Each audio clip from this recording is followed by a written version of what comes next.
dalam batin Pak Budi bergemuruh keinginannya untuk berhenti saja dari pekerjaan ini. Namun, ia terganjal. Bagaimana bila hal buruk menimpanya? Apa yang akan terjadi dengan keluarganya? Bagaimana bila ia menceritakan ini kepada orang lain? Adakah yang percaya? Bukti apakah yang bisa ia buktikan? Sesampainya di Gria, Doro Sastri mengajaknya ke gazebo yang dilarang itu. Kamu penasaran kan dengan tempat itu? Anehnya, Pak Budi menjawab, ia tidak penasaran lagi. Tidak, Bu. Kok begitu? Oh iya, kamu sudah tahu apa yang ada di sana? Iya, Bu. Saya menebak. Itu cucu pertama Ibu, kakaknya Yano. Jadi kamu sudah tahu semuanya? Pak Budi mengangguk. Kamu tetap mau berhenti? Iya, Bu, kata Pak Budi. Saya belum berjanji untuk mau saat Ibu Asiri menawari permintaannya mengabdi pada Ibu. Saya sudah tahu kok. Hari itu, Pak Budi meninggalkan tempat itu. Ia bercerita kepada keluarganya. Namun anehnya, semua yang Pak Budi ceritakan seperti tidak digubris oleh keluarganya. Seakan-akan semua orang sudah tahu. Bapaknya menyuruh Pak Budi bertemu dengan seseorang, saudara jauhnya. Kamu harus dilindungi mulai hari ini. Berangkatlah Pak Budi menemui saudara jauh atas perintah bapaknya.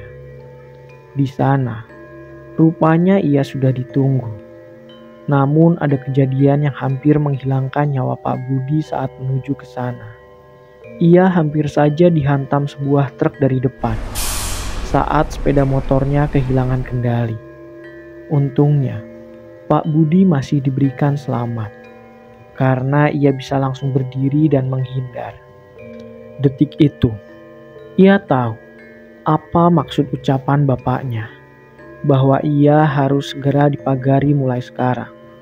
Saat motornya diperiksa, di antara ban luar dan ban dalam, ditemukan potongan bambu kuning. Sehingga ketika motor bergerak, membuat ban menjadi selip dan akhirnya hilang kendali. Bahkan saat dilihat, orang yang memeriksanya pun ikut kaget. Mas, Anda ini diincar orang ya? Kok bisa bilang begitu, Pak? Ucap Pak Budi. Mana bisa orang memasukkan benda seperti ini ke dalam ban, kalau bukan ilmu hitam. Pak Budi hanya bisa berdoa, diberikan selamat sampai tujuan. Dan ketika ia sampai di sana, Pak Budi menceritakan semuanya kepada saudaranya itu. Saudaranya hanya mengangguk, mengerti, bahkan ia tahu di belakang Pak Budi ada puluhan jin mengikutinya. Namun sudah diusir saat menginjak pekarangan rumah ini. Di sanalah Pak Budi diberitahu apa yang sebenarnya terjadi di keluarga itu. Sosok yang kamu lihat di malam itu adalah kepala keluarga. Ia selalu ikut kepada keturunannya atas perjanjian yang ia buat dengan jin yang selama ini menjadi satu ikatan dengan keturunan-keturunannya. Kain kafan hanya simbol. Ia hidup dari memakan sukma keturunannya. Kalau saya tanya, apa ada yang aneh nggak sama keluarganya? Sama anak-anaknya? Sama cucu-cucunya? Tanya saudara Pak Budi. Iya mas, semua cucunya sikapnya aneh semua. Saudara Pak Budi tersenyum kecut mendengarnya. Keluarganya tidak akan bisa utuh. Mereka harus menanggung konsekuensi dari perjanjian itu. Entah harta, entah nyawa. Yang paling kecil tunawicara. Kakaknya, ia buta. Kakaknya lagi mengalami gangguan kejiwaan. Dan yang kamu pikir ada di gazebo itu anak pertama, dia lumpuh. Maksudnya gimana? Anak yang Mas kira buta itu bisa lihat aku loh, ucap Pak Budi. Kemungkinan ia hanya bisa merasakan kehadiranmu, karena cuma kamu yang belum mengabdi pada keluarga itu. Kamu sering diperlakukan tidak menyenangkan oleh mereka, bukan? Mereka sedang mencoba ngasih tahu kamu, biar segera pergi meninggalkan keluarga itu. Paham? Ucap lelaki itu. Tapi ada satu anak yang normal, Mas. Ya, lelaki itu. Dia yang nanti akan jadi pewarisnya. Dan keturunannya juga akan terus menanggung akibatnya. Ini semacam menanam perkara dan akan terus mengikuti. Pernah dengar kalau pesugihan itu sebenarnya mengambil rezeki dari keluargamu sendiri, dari darah dagingmu sendiri? Baiklah, jin bisa membuat dagangan kamu laris. Yang sebenarnya terjadi, rezeki yang kamu dapat dari cara sesat ini hanya mengambil jatah milik keturunanmu.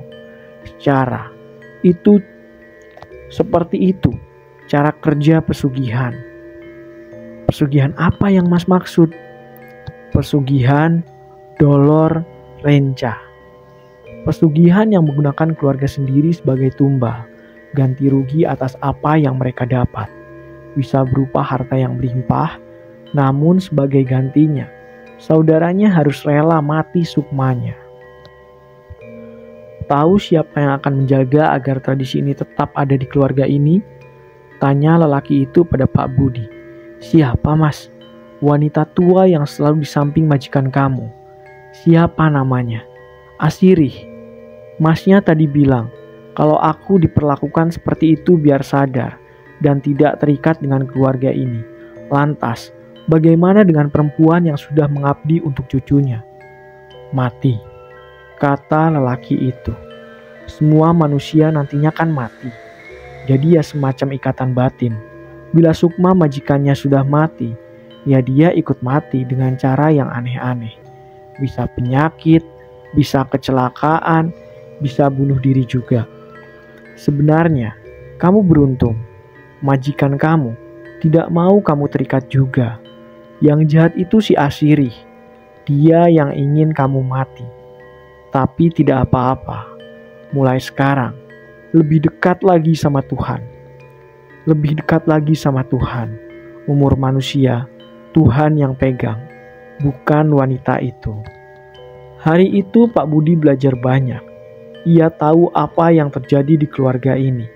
Potongan pertanyaan yang selama ini tertanam di kepalanya kini terjawab. Sejak saat itu, kemanapun Pak Budi pergi, ia selalu menceritakan cerita ini kepada sahabatnya, tetangganya, dan saudara-saudaranya.